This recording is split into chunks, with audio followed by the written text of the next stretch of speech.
all three of the generations we're talking about are digital natives, but in different way. If you're in Gen X, you can't really remember a world without a computer, but you can remember a world without the internet.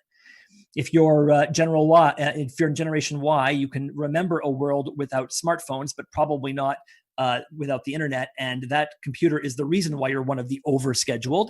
And then if you're in Generation Z, you probably can't remember a world without smartphones. So this is, I think, a really critical slide to look at, because it expresses that, yeah, we're all digital natives, but it's slightly different for all of us. I'm on that Generation X group, and I work in youth marketing, and I still find the fact that like 98% of young people have access to a smartphone is whenever they want to is an amazing stat to me. And I've been saying this for a while because I was from a generation that grew up with a phone in our room, which some of you may or may not remember a phone in your room. I always say it seems practically Amish now to say a phone in your room when people have a device on their person that lets them talk, text, or chat 24 hours a day.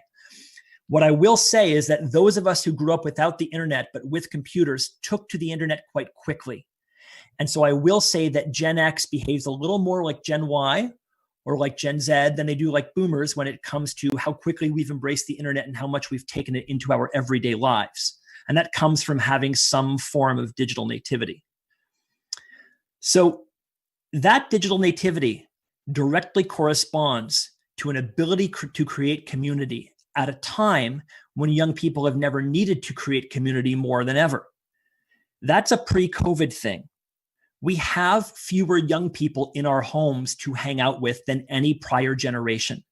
When parents ask me how come it is that their kids come home from school and they're automatically on their phones talking to the friends they just saw at school, and they say, like, why is that?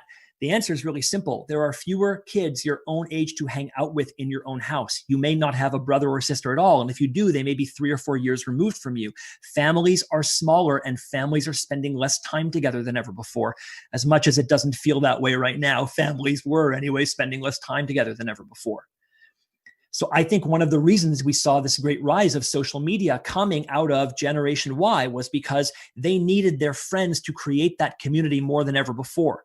They were on this newish journey of a very prolonged, extended adolescence, needed to be able to connect to other young people on the same journey as they were, and didn't have the same kind of access to those young people in their houses anymore.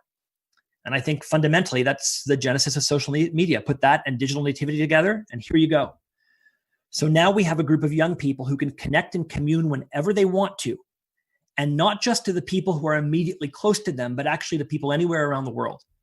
So that sense of community and the possibility of community is greater than ever before. And it's actually a possibility that's realized fully through social media, that whether you are X, Y, or Z, and reductively speaking, if you're a Gen X, you probably use Facebook more. And if you're a Y, Instagram may be your favorite thing. And if you're a Z, it's probably TikTok. You may start out hopping onto any one of these networks because you want to be performative, or you want to take a picture, or you want to share a skill that you're great at, or you're looking to schedule a party or whatever. But eventually it becomes about creating community. Every one of these apps eventually installs some kind of a messenger function and some kind of a group community or a group communication function, so that it is possible to connect both directly with one person and express yourself to a larger group of people as well. And those are fundamentally the two parts of community. So we know that this is still extremely important. And we know that young people have never been able to form the communities as they want or need to right now, as they can right now, but it's only digitally right now. This is what happens when you do a Google search for Coachella. It just tells you that it's been postponed, like the rest of youth culture and like the rest of the world, it feels like. So I think it's important that we recognize a couple of interesting but somewhat contradictory things here. There is that ability to create community, and it does happen digitally, but we don't actually know how to deliver on that promise in a non-digital way yet, as we don't know what that future holds. And so that's where we have to think about what's next. And here's the thing. Marketing is about context, especially marketing to young people. But the context is them. It's their lives. Brands need to respectfully and properly marry themselves to the journey that young people are on. not any other context but that context of that young person. They want brands to demonstrate an understanding of their context, for the brand to come to them, essentially.